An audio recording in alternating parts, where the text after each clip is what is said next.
Hi guys, Mr. Jaeger here, and welcome back to another episode on our IAE Expo. So, in this episode, we're going to actually get to see something I've been looking forward to, actually all events, and that is, of course, the industrial boys, the guys who go into the field and, without the intent of blowing things up, are all about the logistics, the establishment of supply, the building of new infrastructure, all of that jazz, and of course mining the living shit out of everything, which is lovely. As you can see behind me, there is the Argo Mole, one of the more famous mining vessels in the verse, and probably one of my top 5 favorite ships in the game. In fact, probably this is all I would rank this as like equal to number 1, if not slightly lower to second, just because it needs to have multi-crew. But it's still awesome. But that's not the only vessel that we've got in this big room today. If you just let me do a quick transition. There we go. Oh, yeah, there we go. So yes, we've got a new Argo vessel, and I'm very much excited. I am a little bit of an Argo fanboy. If I had to rank, I was like, they are equal to Crusader. So yes, I'm a big fan. So we've got ourselves a pretty awesome thing. We've not just got, of course, the Argos, but we also have Greycat, Kruger, and of course some of the other stuff. And we do have consolidated Outland, which does have the very nice little Nomad. But of course you do have all the Mustangs, but we will talk about that particular line of ships as we go through. So as per usual, we will be having a little gander in the main room before heading off to the other room. So without further ado, let's get started. So as we enter into the main room, we are presented with a variety of images. The first, of course, is the wonderful Argo Mole, the dedicated, the multi-operator laser extractor. And now we've got the Raft, which I will be honest with you, I don't know what the acronym for that one is. I will hopefully look it up when we get into it. But I will be looking at the smaller vessels first, because I think they still are worth... I think it's still worth looking at these small vessels, just because I think, you know, we gotta pay homage to the small dudes as well as the awesome dudes. So these, of course, this of course is the Argo MPUV Personal. Now what exactly these are? It's like a bit of a bus, a glorified like bus transport. As you can see, you can enter into these particular things. It's a kind of unique way of getting in. And basically this kind of feels like they've revitalized it a bit, which is kind of cool. But basically it's like a minor transport. It's like a minor transporter which allows you to maneuver on the surface of a planet. It's very civilian, very much like the best way I could describe it is, imagine one of those little buses you see where they've got them full of workers and they're taking them to the various locations that are a little bit arduous to get to, or, you know, in one particular place. So that's the main incentive, I would imagine, for this particular vessel. And as you can see, you've got the nice little old internal MPUV style cargo system. That's pretty cool, you know, it's pretty dope. And of course, matching the same ship, or matching the ship with the same... with a different name, because effectively what you're having is just the main framework, and that these particular pods are what you utilize. Here we go. So if we... oh, they've added a button. Nice. So you can transport a decent amount of like land-based cargo here, which is pretty cool. Got a singular seat as well for anyone who wants to be watching cargo. Again, these particular things are just nice little cargo pods which allow you to transport and local supplies, and probably are the entry. Like if once in Star Citizen in the future, when we've got more planets, more logistical systems in place, player-run factories or anything like that, these little buggers are going to become worth their weight in gold when you can utilize these things on planet side to transport minor elements of cargo, nothing too essential, and could act as a starter for 10 for anyone in the verse wanting to get into the cargo shifting business if they want to work as an agency and whatnot. So either way, really nice little vehicles. I like them. They're very cute and dainty. Unfortunately, like with a few other things, they don't quite have a necessary use at this moment in time. They're more like, if you've got them, you can fuck around with them, and then you can, enjoy other stuff. But at the same time, it's still pretty cool that they have these vessels available, and a little fun fact, these things have been around for almost like 5-6 years because they were in the preview, I think in 2015, 2016, when, oh God, 6-7 years now, when they were previewing the single-player Squadron 42. They used an Argo mole, yes, an Argo, I believe, I think, to be honest with you, this one, because it was a green one with a bit of that, whatever, but when the prisoners came out of it, I think it was that one over there. So, the more you know. So, here we are, not in the Expo, but once again on Calliope. Now, the reason why I wanted to do it this way was because... I'll just wipe away the cold. The wonders of this game, and also the cool details. Random side point. I'm on an ice planet known as Calliope, and me standing outside prepping for this has ended up with my armor getting a bit wet and a bit... frozen up, shall we say.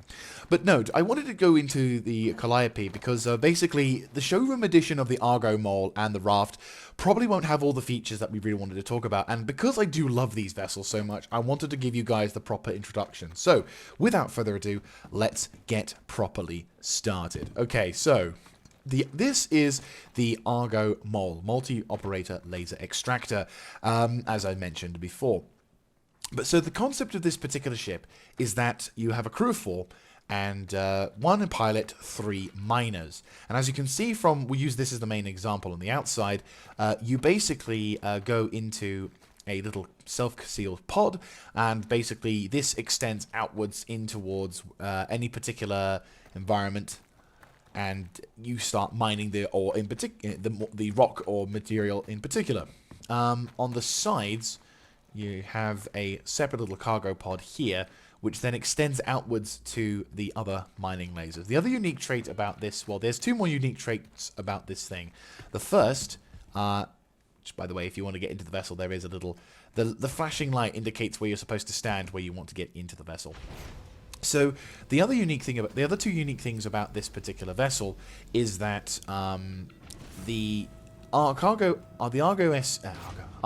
Mole is one of the only ships in the game at the moment that can field a size 2 mining laser. Now, the game officially classifies this as a medium miner, so we can only hope what kind of stuff will occur when you get the big miners. But you can access the 2 smaller pods on the side as before. Now, the concept about these particular things is that you would normally be wearing civic clothes, not a spacesuit, obviously, when you're internal. But then, of course, when you go into the little cargo pod, you get dressed, you open this up, you get the suit on, you're wearing all of the important stuff, and then when you're done with it, you want to then just, close it up, and then head on into this little cargo-y bay thing. We're going to enter into this turret just to showcase what happens when you get in. So we're going to look on the right-hand side. This thing opens up, and the mining laser comes out towards my... Ooh. Yeah. Normally, you're supposed to be airborne when this happens, but for the sake of demonstration, we'll have this sort of thing. So if we hit the power on, as you can see, we've got the mining mode. I'm going to have to be careful how we do... Ooh. Yeah, it's a bit dangerous. But as you can see, this particular mining module has its own unique traits. You've got the consumables, which I won't go into full depth about mining because that in itself is like a video yonks into the... Well, that's its own separate video. So all I'll explain is what features this segment has. So when you activate the mining module, you will have the cargo amount of SCU for your ship, which obviously this has 96 SCUs worth of cargo. This particular mining laser has about a pretty wide variety, like a pretty wide field of maneuverability. Obviously, you can look further down, pretty much 90 degrees downwards, I believe. Or not 90 degrees, sorry. Not 90 degrees. Probably like 45. Yeah, no, 45. I'm used to the middle one.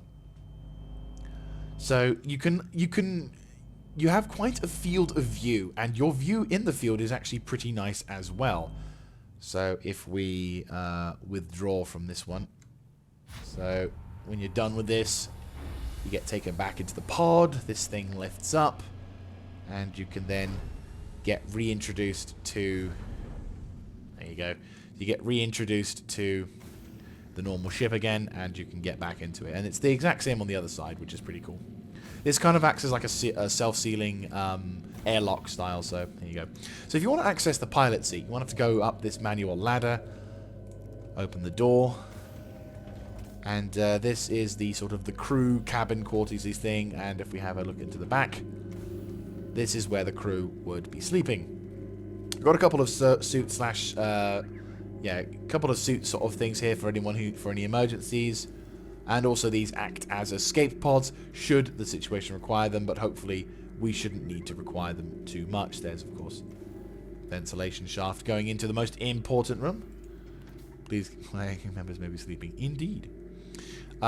You also have the shit shower, which, of course, everyone loves. And the most important thing, toilet roll. But yeah, no, this is obviously designed as a utilitarian ship capable of taking you into mostly, this is like a nice little mid-range miner that'll help you on your way, though at the moment this is the largest mining vessel in the game that you can utilize, and 96 SCUs worth of cargo is quite a lot to fill up. In all of the mining journeys I have been on, we have never once filled this damn thing. It is mental. Intriguing.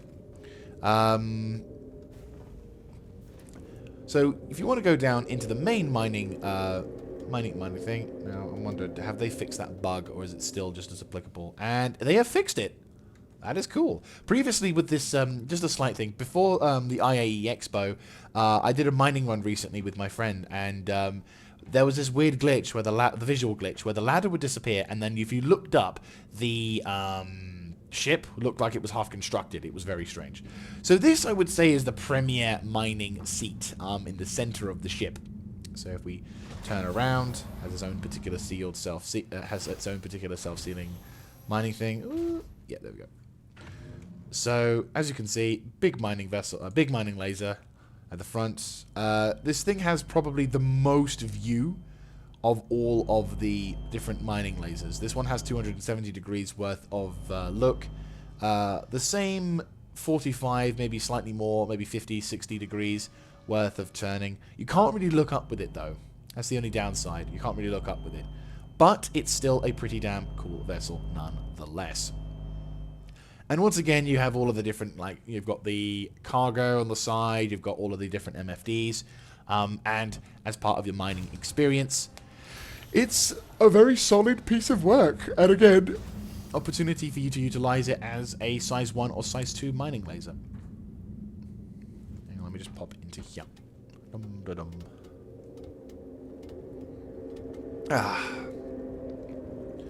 Right. So, going on into the pilot's chair. We are actually greeted, if the door wants to open, there you go. We are greeted with a very nice cockpit. And one of the things I will say, just before we go fully into it, is I love the Argo design philosophy. It's not quite Drake Interplanetary, where there's duct tape everywhere, but you get the sense and feeling that this is all designed as an industrial ship. This is all about what is cheap enough, but is good enough to work for yonks. You know, you've got these really brutalish kind of slop machines, but hey, it's the protein thing that you need to keep yourself going in the verse. It's the special kind of material that allows you to do X, Y, and Z. So it's all of these really incredible things and more, which is really cool. And I am, for one, am a big fan of these things. So moving on into the cockpit, we are given a co-pilot chair and a normal chair. Co-pilot basically does bugger all and just monitors the system.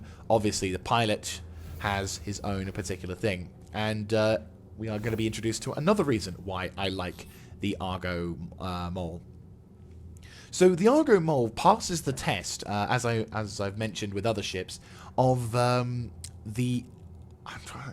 name I never seem to remember, but basically it's like all the MFDs within your visual cone.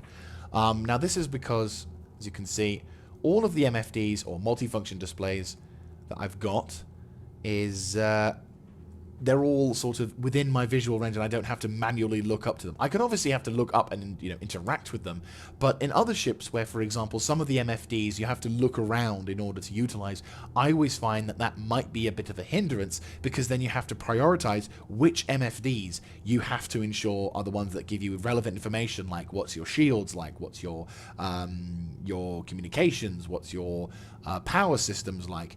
And if you can have, if instead you can have all of the MFDs that you need, and you know, all the MFDs that you have are in front of you, and you don't have to look up, down, or physically maneuver your head to look.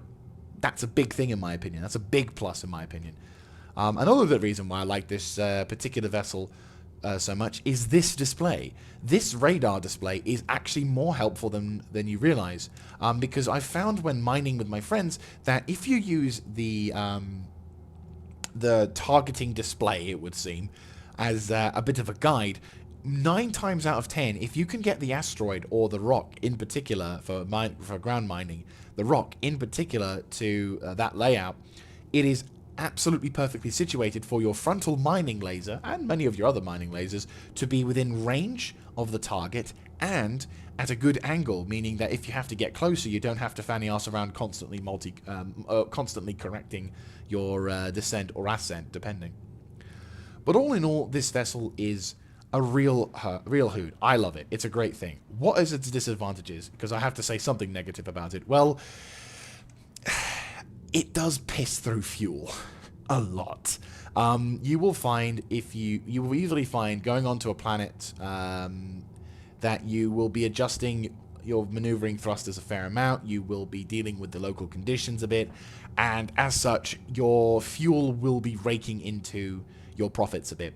Also, this is a bigger mining vessel, so if you are, unlike for example stuff with like the Greycat ROC, which we'll be seeing later on, and other more first-person mining, you can't immediately gain profit out of mining. You will need to go to a refining station, select the refinery process you want, and then after a while you'll be able to get to it. So it's not an immediate profit to start with, but I won't lie, if you can get a full haul of like highly valuable materials, you will be in the money. Holy shit, you'll be in the money.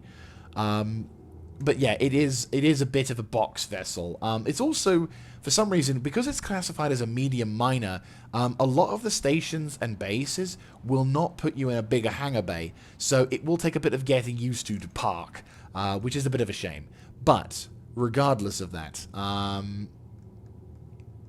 we will be... but regardless of that, I think it's still a brilliant vessel, and I love it. And if you want to get into mining, this is your end goal, in my opinion. This is the ship I want one day, but the only downside is that, I say there's another downside, you need another person. You can mine on your own, but you do need another person, and that's the one reason why, as much as I love this ship, I know if I get it, I'm going to be fucking myself a bit. Because I'm like, I can't do mining all the time unless you have someone who is always available for you to mine with, which in the future you will get an NPC to be able to hire, but that is of course the disadvantages of having, you know, an NPC, is that you'll have to pay them.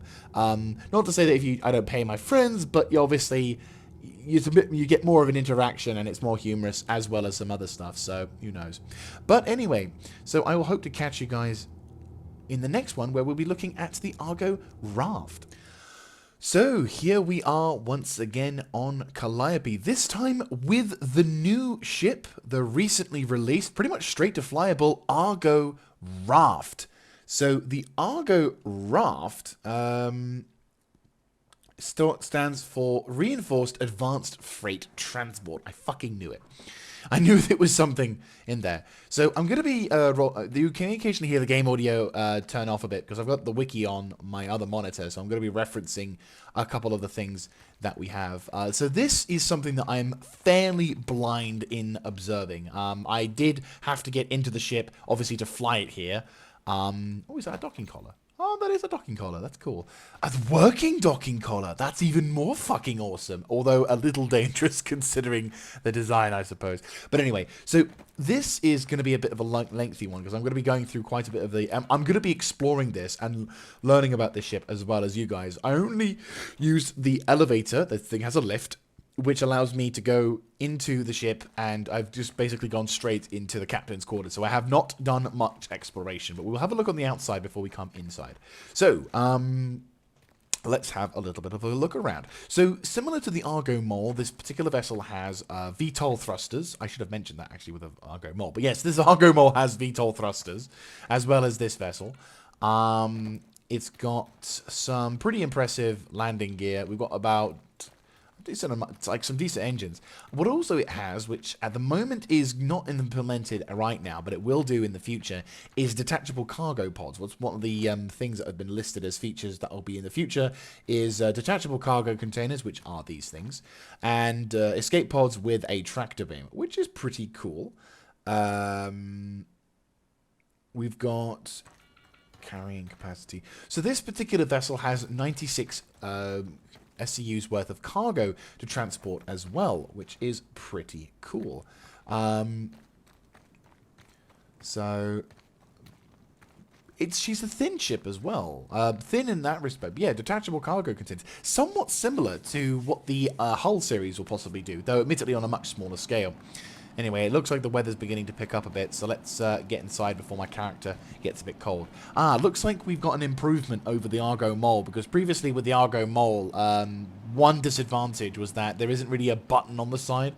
It's just you press into it. So let's go and explore the lower deck first. You kind of look up towards where the light's supposed to be. You press something, and that's when it comes out. So yeah, no, it is. It is that. So let's have a little bit of a look-see. And here we go. Inside the ship we are. So this is the lower deck. We'll have a look at the bridge first of all, because that's the only area I've actually been into. So in terms of the bridge-wise, it looks pretty cool. You've got the co-pilot, and you've got... Hang on, what's this? Co-pilot seat. You've got the co-pilot seat and the pilot seat.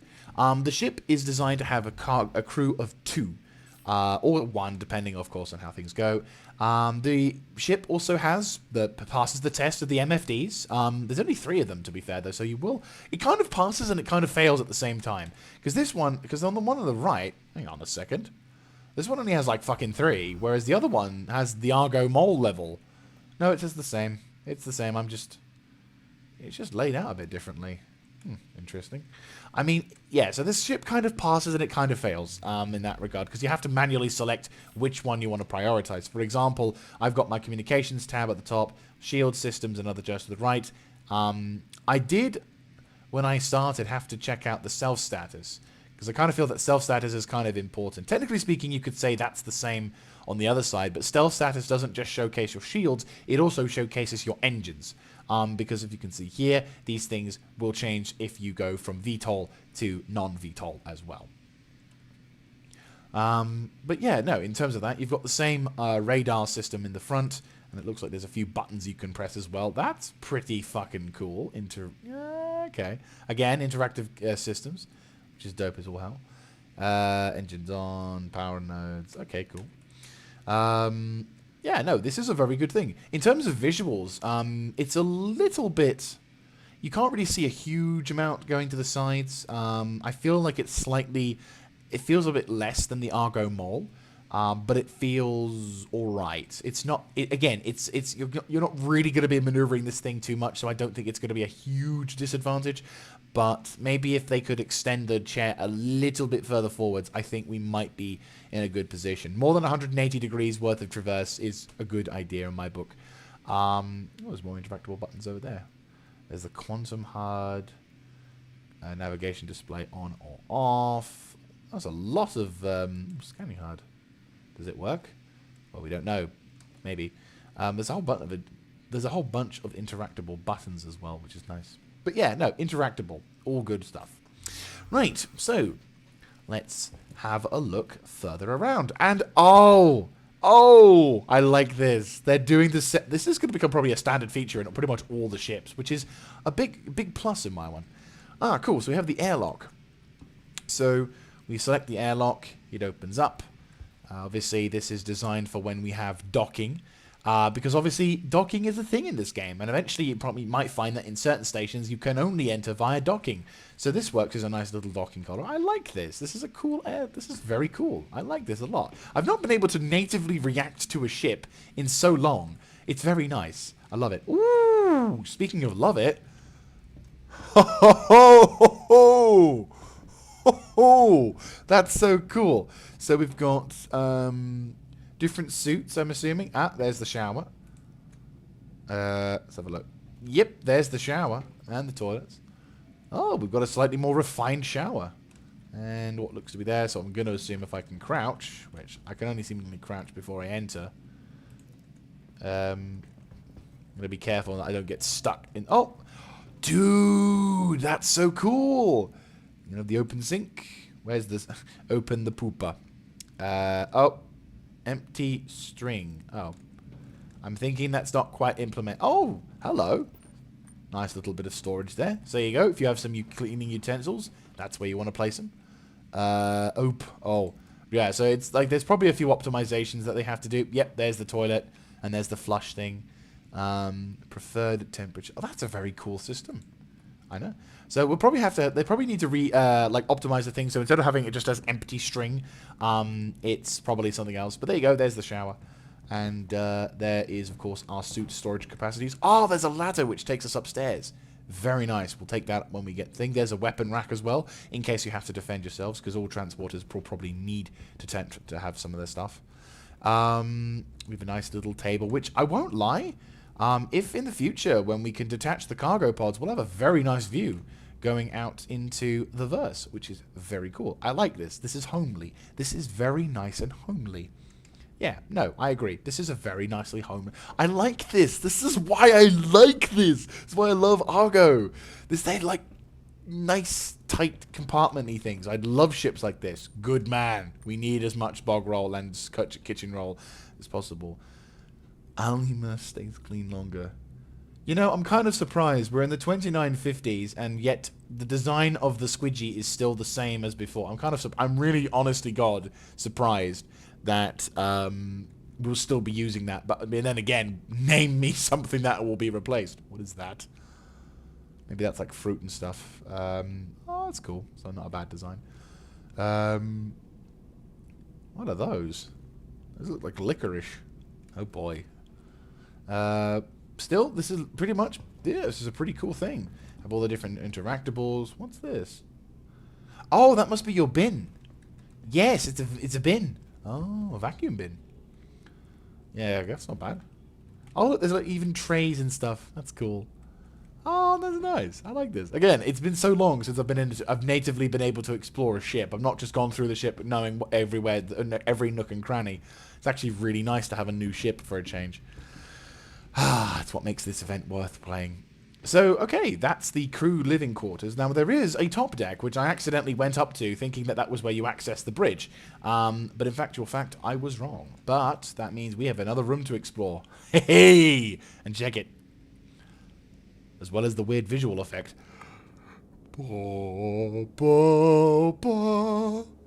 Open! Thank you. So, this must be the end. Yeah, this is engineering where you can probably open up. There we go. We probably can open up some of the the components, some of the other things that will allow us to, see all of the internal, all of the important things. What's this? Component access. I press this button. Ooh, avionics. Okay. Oh, that's pretty cool. You can actually have all the computer things, a bit like in Starbase at the moment, where the chips. So we've got the different engines, you've got all of the different kind of materials. Okay, so this is pretty cool. So I'm assuming at some point we'll be able to open up these particular things and discover like the means to fix them. Because obviously at some point in the future, Star Citizen will have components kind of fucking up on occasion, and as such we will need to come back over to these things to fix the problem, which is kind of cool. So what is this room? Is this just more component access? Maybe. I'm going to assume so. Let's open this up. Ah, yeah, it is. It is. Okay, that's cool. So this is all the component accesses for the different parts of the ship. Going to assume this when we open this up. Very quiet, mind you. Yep, there's the shield gen. There's the quantum drive, I think. So we've got different things. So what is here. Oh, this is the ladder that takes us down into the different components. So if you don't want to take the ladder, you do have another choice. This is a big plus in my opinion. Very big plus. And what are you? It's like some kind of oh! No way! Oh, that's cool. Okay, no, I've just figured out what this is, and I fucking love it. Right, yeah. This is where you detach... Oh! This must be where you detach the different component cargoes. So, cargo components, there we go. And this is probably also where you would use the tractor beam. Very nice. Very nice. It looks very cool. Right, well, I'll exit this thing anyway because it looks really cool. But no, this is a nice little section for you to So yeah, basically the pilot would be at the back, the NG would be at the rear, the pilot would be at the front, NG in the back, and he would be activating the tractor beam or detaching the cargo. That's really fucking cool. We are actually due, in future reference, by the way, in, I believe, patch 318 is what I hear. But obviously... As with all things, as with all things in Star Citizen, whenever CIG announces that they're going to implement a big patch change or anything like that, there is always the chance that they can't quite live up, they can't quite deliver on that particular thing. Things get taken on, put off, taken on, put off. Look at fucking salvage. There are lots of things that can and will be affected by the developmental processes of Star Citizen. So as such... this is something that I believe may change for the future reference. So whenever I say certain things, in short, if I say it'll come out in 318, I have no abilities to confirm that it can come out in 318. It's just what information I'm going on at the time. So anyway, before we wrap up and head back over to the IAE, we are going to go and hop into this vessel and showcase this thing flying, because I don't think anyone's really seen this thing flying. This is the external view. It looks pretty cool. This is a pretty cool vessel. There is, of course, a remote activated, I think probably by the co-pilot as well, most likely, a couple of size 3 M5A cannons. And it's got the standard decoy charges or whatever. So what is the pledge? Well, how much is this going to cost you? Ooh, that's not as expensive as I feared, but not as cheap as you want. So the price of this vessel in Warbond is $110, and the price standalone is $125. So probably 115 quid. So that's, to be fair, it's actually fairly cheap. As an entry to cargo, fairly cheap.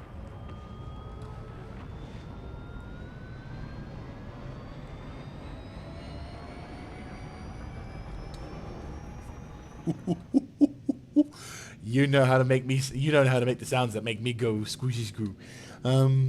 Right, let's just quickly go sort out the self status. Right, so let's see. Let's slowly take off. I can't comment a huge amount on like how she feels, because I've only had one space trip with her, but so far, like, my initial inspection of the ship is that she's not bad. She feels about the same level of maneuverability, if not slightly better, than the Argo Mole. That's the best as I can give right now. Pressing the K button to make the VTOL thrusters work, like so. Oh, that's cool. That's cool.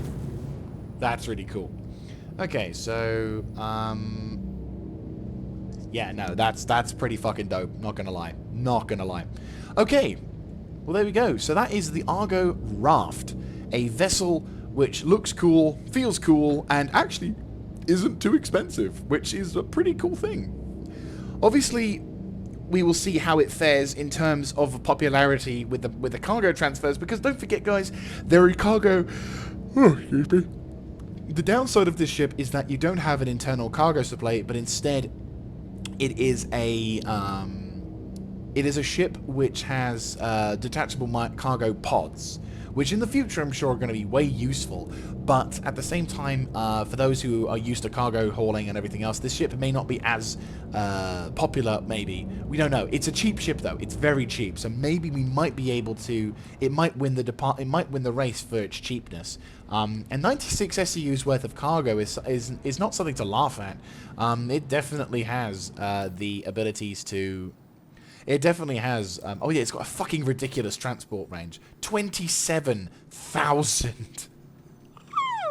That's a lot. So, yes, it's a pretty damn good ship. I won't lie. I mean, it's Argo. I love it. I like it. I'm not really much of a cargo guy, but if I ever got into cargo hauling, I think I probably would choose this one. Now, I won't say that this particular ship is the cheapest, because that would be something that another video would take a while to explain, but I do like it. I like it a lot. I think it's really cool, and I think... it's going to have the ability to make some new... it's going to have the ability to really help introduce... I think it probably might be a good starting step for the more enterprising cargo runner to be able to hopefully go forward. But no, this is really good. I'm a big fan of this, and I'm looking forward to seeing more of these kind of ships in the future. Right, let's go back to the IAE to wrap up the event. So, as we enter into the second room, we are greeted by all of the vessels of consolidated Outland. Though, to be fair, it's really just two vessels. You've got the Mustang and you've got the Nomad. We'll go into the Nomad in a bit of a second. So, the Mustang has 4 different variants in total. We've got the Starter Edition, which is the Mustang Delta. The Basic Bitch Edition, which is the Mustang Alpha. And then on the other side, we've got... the other different Mustangs, the Police Edition Mustang and the Racing Edition Mustang. We're primarily going to focus on making sure that we're going to be focusing on the Delta Mustang, just because it's kind of, you've got one edition, you've kind of got them all. The only real difference between the different editions is what kind of armament they have and what kind of components they have. So, the Mustang Delta, it's a ship which it coincides with the Aurora as a starter ship. Now, it looks more impressive than an Aurora, but it actually has less use than an Aurora, which sounds a bit funny, but it's true. I mean, okay, I'll quantify that statement with this. So, the Mustang Delta is a dedicated fighter. As you can see, and no doubt tell by the fact that we've got lots of guns, it's got a couple of powerful size, I want to say size 1s on the front, maybe size 2 if I'm being generous, some size 2 ballistic laser repeaters, and one of the only, as far as I can tell, rocket pod vessels in the game, which I find to be very irritating. I think the Mustangs shouldn't be the only ones with rocket pods, but unfortunately the design complex is not quite great for that. But the thing is, I said, it's a dedicated fighter. The main attraction of someone who would get this ship is that they literally go out and they go straight into combat. Now, that kind of, in my opinion, is not really a great thing for a new player, because there's a lot more to combat than just flying around, shooting the ships and watching them explode. You know, there are things like now, of course, with the capacitor gameplay, you have to be aware of. You have to be careful about ammunition, power consumption. Now, admittedly, with this ship, you don't have to worry too much about the ammunition side of things, because obviously they're all lasers. But even still, they have the capacitors in the ship do limit the amount of shots that you will have. You'll still have to recharge them. So it's something that you'll have to be more aware of. More to the point, if you're not too familiar with flying ships, going straight into combat is something that you don't really want to be jumping into on your first session if you're not that kind of player. So I kind of feel like this ship does a good job in only one aspect, and even then, it's like, well, eventually other ships are going to outperform it, because I've almost never seen a Mustang go into combat in terms of meta. Now, as said, as I've mentioned in previous occasions, I am no PvP player, but I am also someone who is, I am in a clan where there are PvPers, and a lot of them I've seen don't use this vessel. Maybe the meta changes, maybe eventually this thing will have a particular build to it, but I don't know. In my opinion, I'm not such a huge fan of this ship. It doesn't have a bed for you to log out of. There is no cargo bay for you to put a box in. It is 100% combat focused, which again, depending on your mindset, you can say is a good or bad thing. I just feel that if a vessel in Star Citizen, unless you have that particular desire to, for a starting ship, unless you have that particular desire to be solidly focused in combat, I think you'll have a disadvantage with this vessel. You know, you can't log out, there is no cargo capacity, you won't really, you know, it is a fighter, so it isn't going to be doing that much. So, no, again, I feel that while the ship looks nice, probably feels nice, it's still not quite the thing for me. But, you know, obviously feel free to disagree, put in the comment section how you feel about this particular ship. In terms of visuals, I mean, if we're looking in terms of combat vessel, it's a pretty damn good visuals. I mean, literally almost no, like, no struts, no bits of design to try and block vision. It is perfect. The MFDs you have in front of you are located all within roughly one area. It does ever so slightly creep up above, so the bottom ones you may be struggling with, but the rest of the ship, look, the rest of it's still good. And again, you've got a lot of you have lots of pretty visuals, and in my case I even lose some of my visuals because of my armor. Oh no, that's actually the chair.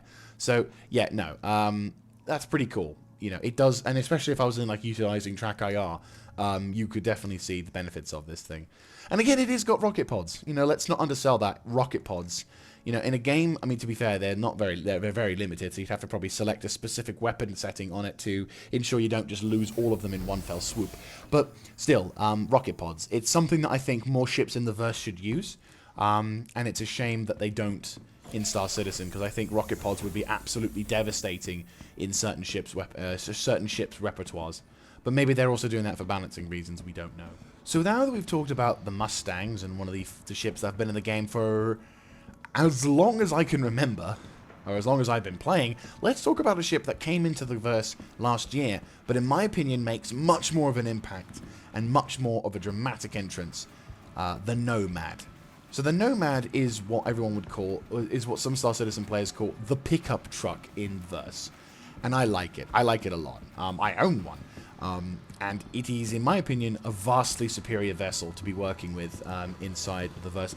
And also, in my opinion, ties leadership with the best starter ship in the game, which is, of course, the Avenger Titan. Now, the reason why I believe this vessel ties, or is a challenger for the leadership of the best starter ship in the game, is that it comes into a different perspective when it comes to, it has a different perspective when it comes to how it operates as a starting vessel, or in with it. Yeah, I would say that's basically a different perspective. So whereas the Titan Avenger has an internal cargo, it has an integral cargo bay, but you have the ship style with, you know, the wings. You've got the ones which have you know, a more human aeroplane design. But, you know, it's more maneuverable, it has, you know, it's better terms for combat, its weapons are stronger, you know, it's a fighter as much as it is a cargo capacity, but it sacrifices some of the cargo capacity for the weapons. Well, in this case, this ship sacrifices some of its firepower for the capacity to transport goods and materials, because, and let's have a look, as, of course, as you can see, this particular vessel has a rear side open cargo bay, which can carry up to 24 SCUs worth of cargo. Now that's quite a lot for a new starter ship. Like, if you ever got this ship, I would say, and you want to do it for cargo, then by all means, you could easily put the ship. Put all the cargo in. It's mag locked as well, so if you know, you can take this whilst you're transporting it via quantum. You can, with difficulty, I will add, put a ROC on the back of this thing, though you can't put the cargo bay door back up again because it'll fall out, which is a shame, but hey ho. But no, this is a particular vessel I've flown around for a bit, trying to see, you know, how much I like it and how it feels, and again, I really do like it. I like the alien, this is the kind of a good blend between human design and alien design. Because obviously, as you can see, this thing has not got a normal pair of landing gear. This thing actually has, if we open up here, there's the components access, which is pretty cool.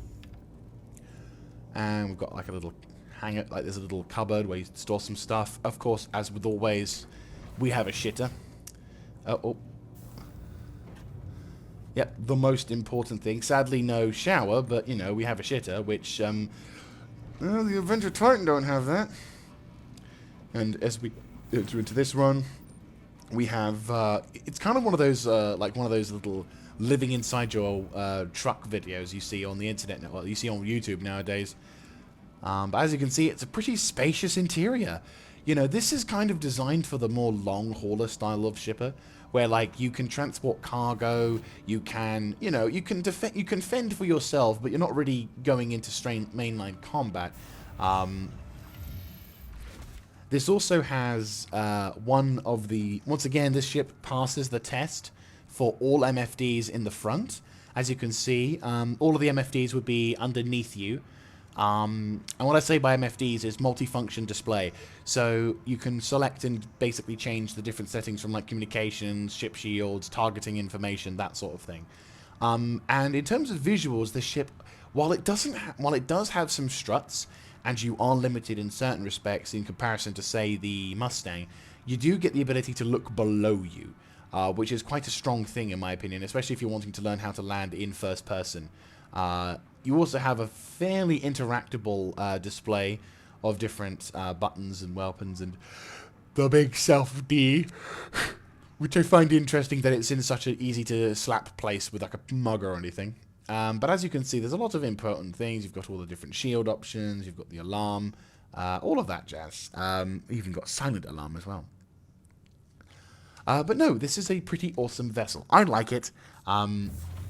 And as I said, I believe this is tied for I would say this is a good challenger for the best starter ship in the game, because while it doesn't focus on combat as much as well, or it doesn't have as much of a strength in combat in comparison to the Avenger Titan, it does have quite a strong impact for a new player wanting to get into cargo running. Maybe they want to pick up boxes. Maybe they want to carry important.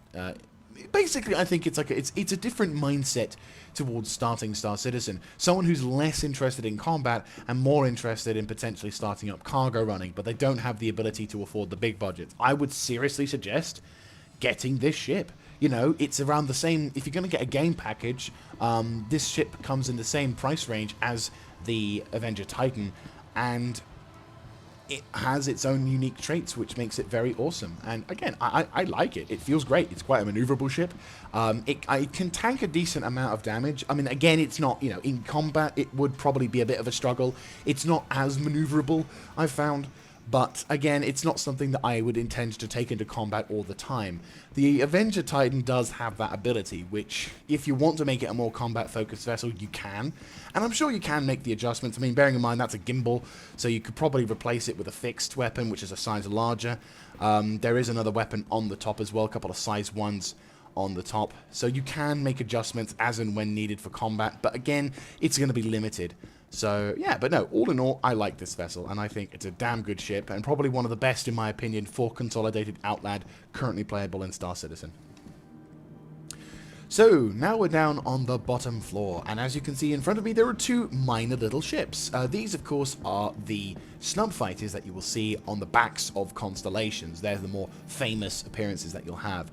These, of course, were previously flyable separately, of course, but again, there wasn't really much of a need for them because they are snub fighters. They are not designed to be. They don't have a quantum drive, and they're not really designed to take on many heavy roles. They're more glorified as transports and harassment or danger to smaller, minor enemies, but or an addition to firepower, but nothing that will actively prevent major attempts at destruction of a constellation.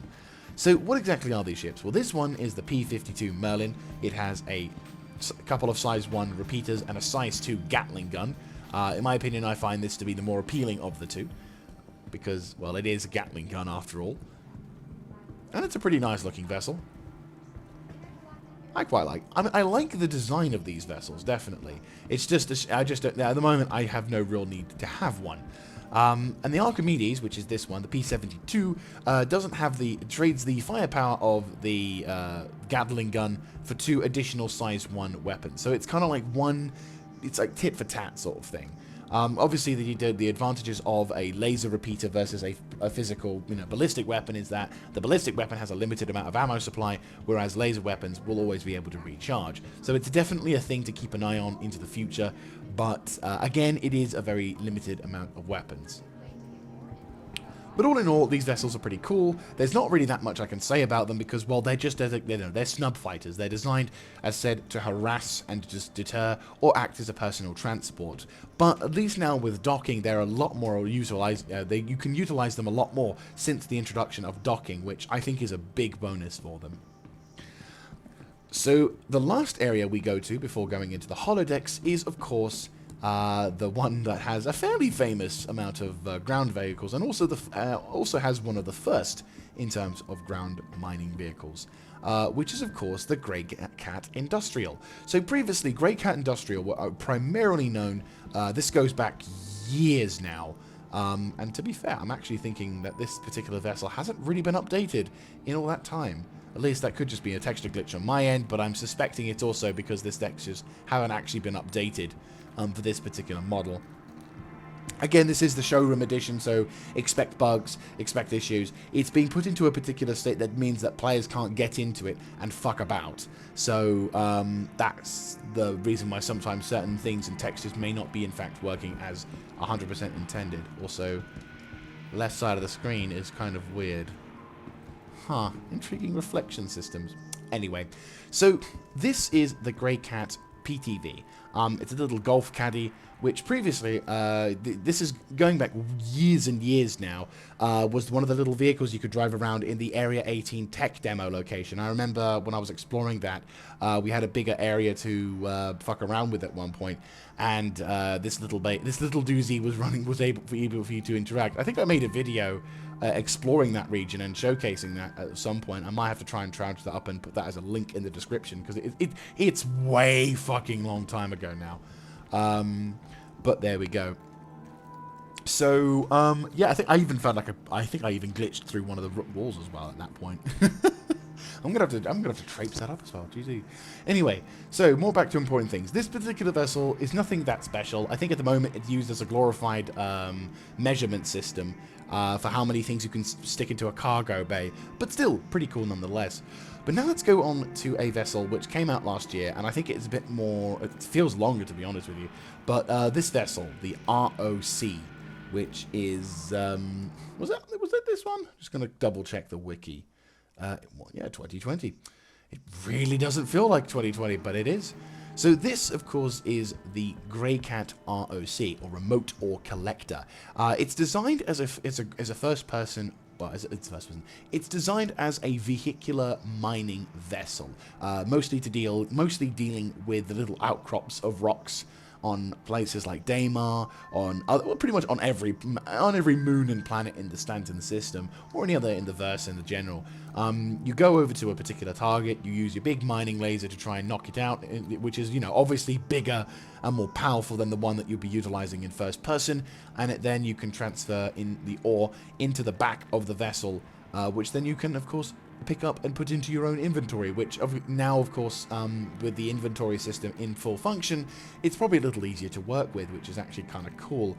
I've yet to really utilize this vessel since the introduction of physicalized inventory, but that does make a bit of a big appeal. It's also fairly cheap to get into.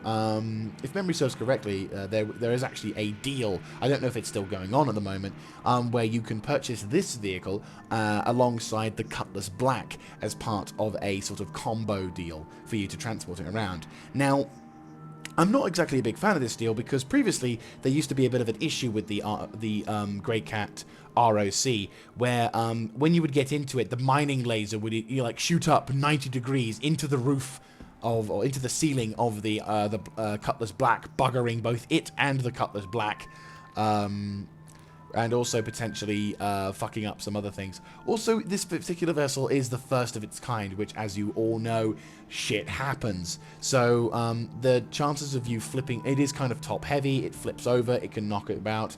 I don't know if CIG have made any particular improvements towards designing countermeasures for such things, but it is, but I can say from experience that you can and will flip this vehicle if you're not careful.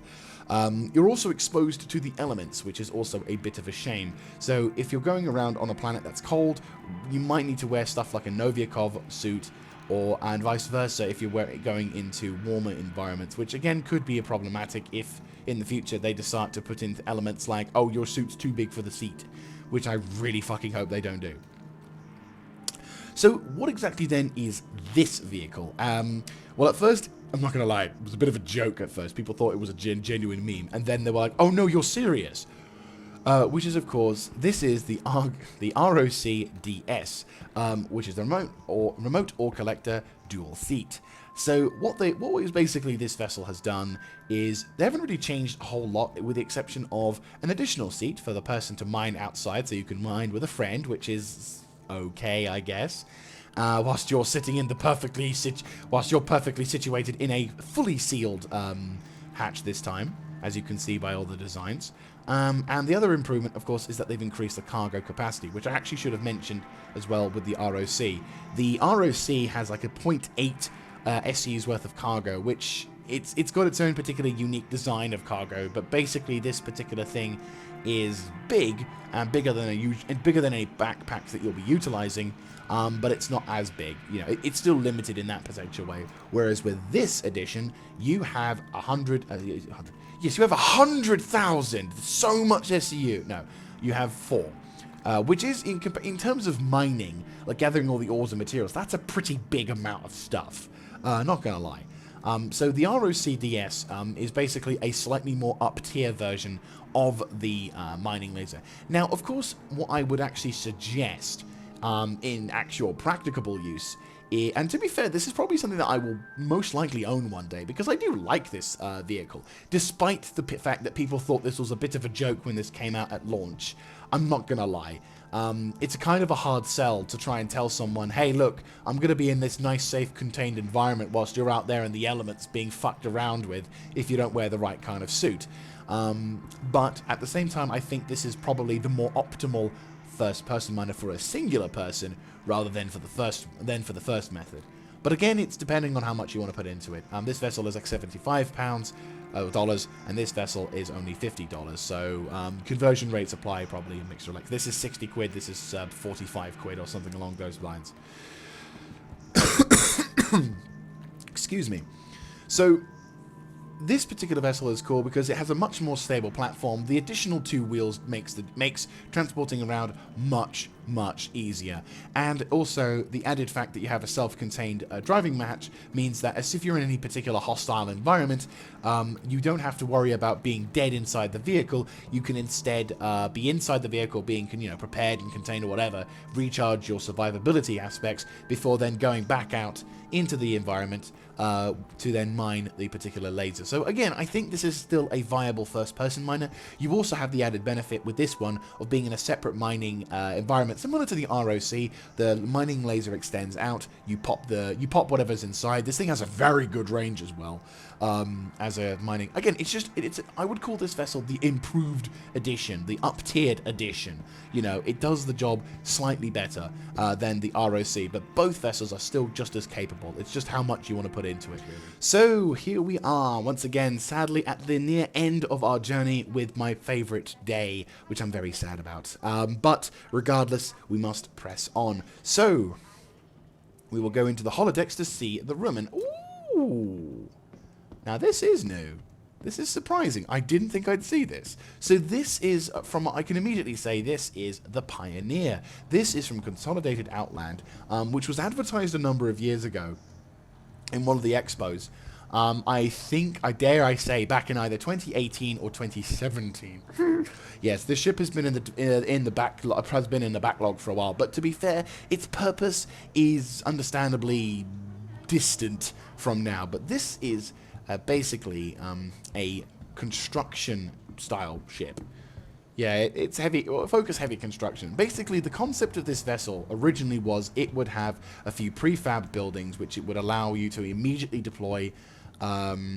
It would have oh no, actually wasn't it? No, I think it was designed as a kind of base starter sort of thing, where you'd basically fly into the location and then you would plonk yourself down and it would act as a basic base and then it would sort of allow you to begin to construction and stuff. And I think it evolved into the ability for you to have prefab buildings constructed, and basically you plop it down, and then it sort of, obviously it begins to splay out, and then it allows people to construct stuff more efficiently.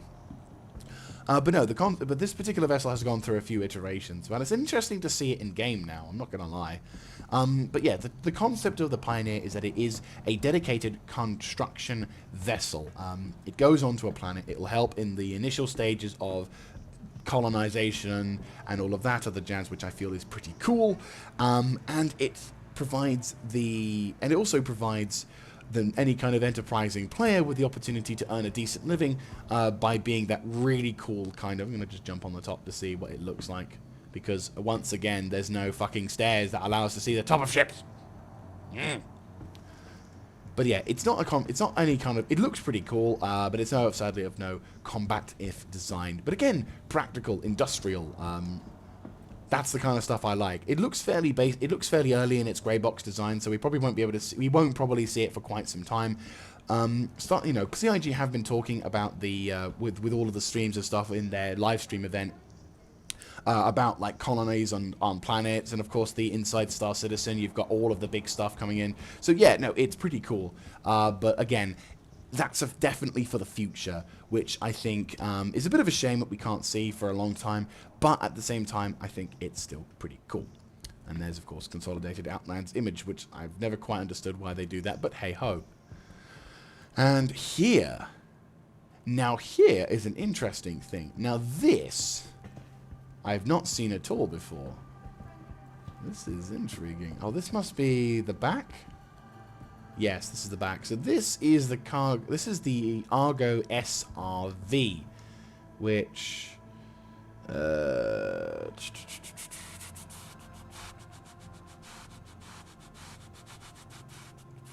okay. So this is some kind of heavy-esque lifter of sorts. Although, if memory serves correctly, this is meant to be the tractor beam edition. Yeah, this is meant to be the thing that helps big ships get out onto the verse. SRV, search and rescue operations, and I mean, oof. Sorry for the frames, guys. Yeah, no, like, yeah, the SRV is the way they're talking about it is as if it's this glorified thing, but really, if memory serves correctly, the main appeal of the SRV is that it's going to have its own tractor beam. It's going to basically be the tugs that take the larger vessels out into the ocean's waters, or in this case, it'll be the ship that you get a few of them around such things as, say, the Bengal carrier, the big dreadnoughts, the big transport vessels, any substantially larger vessels that would normally struggle to get out off planet on their own. The Argo SRVs would be designed to, or are designed to help facilitate that particular job. Now, of course, that wouldn't be the only job that the SRVs would have, but at the same time, it would be quite a I'm fairly certain, because of the way that trading works, and of course there are other large vessels in the verse, that would probably be their mainstay. But of course the tractor beams that these things would have would also possibly be useful for clearing operations, salvage operations, cargo transportation, that sort of thing. It would be designed to be utilized in that particular facet. It's actually the first time I've seen it in game, though, or at least, you know, in a holographic display. But still, this is pretty darn looking impressive. I won't lie. Yeah, it's cool. I like that. I liked it a lot. I mean, again, I'm always a fanboy of Argo Industries, or Argo Industrial, so I'm always going to love whatever they come out with. But it's just intriguing when the big tractor... Because technically speaking, tractor beams are in the verse. You can utilize them as part of your utility tool, the tractor beam attachment for it, made by Greycat Industrial. And it works. I mean, in the Xenothreat event occurred when one of the missions was to try and provide supplies to the Javelin that was parked up in one of the bases. You actually could use the tractor beam to more rapidly get the items in question off into the cargo bay, which I think was actually part of the challenge as well. So you know, I think having a larger case of tractor beams would be really cool. How that would work in terms of, like, making sure the big ships don't go plummeting to the ground, you probably need multiple. But I still think it's pretty cool that we can have something along those lines inside Star Citizen to play around with. But sadly, like that, my favorite day, like with all good things, has now come to an end. Oh, I have an apple. How long has that been there, GG? And why does it take 7% of my goddamn inventory? That's ridiculous. I'm just gonna pop my helmet back up. Yeah, there's my helmet. Right, well, I'll eat this so it, you know... I ate it, yes, I ate it the previous day, so why my character has suddenly decided... Nom, nom, nom, nom. I should get some hydration out of that, but... I'm gonna just get the Pips A20, because... low texture drinks is what it's all about.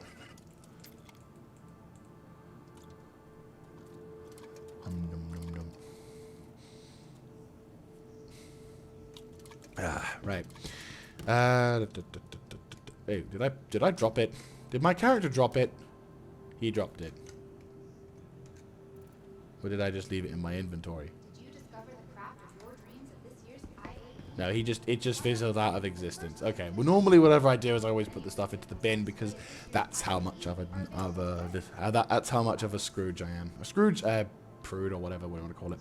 But anyway, so that's pretty much it for this one today. So I hope you guys have enjoyed, and I look forward to seeing you on the next day, which I believe will be seeing Drake, or is it something else? It's possibly going to be Drake. Which is going to be intriguing because Misk is next after that. But still, yeah, there's the Argo Mole in the Prime as well. Nice. But anyway, so I'll catch you on the next one, guys. I hope you yeah. And if you like this kind of stuff, let me know in the comment section down below, clicking on the like button, and of course subscribing to the channel. So I'll see you then, guys. This is Mr. Jaeger signing out.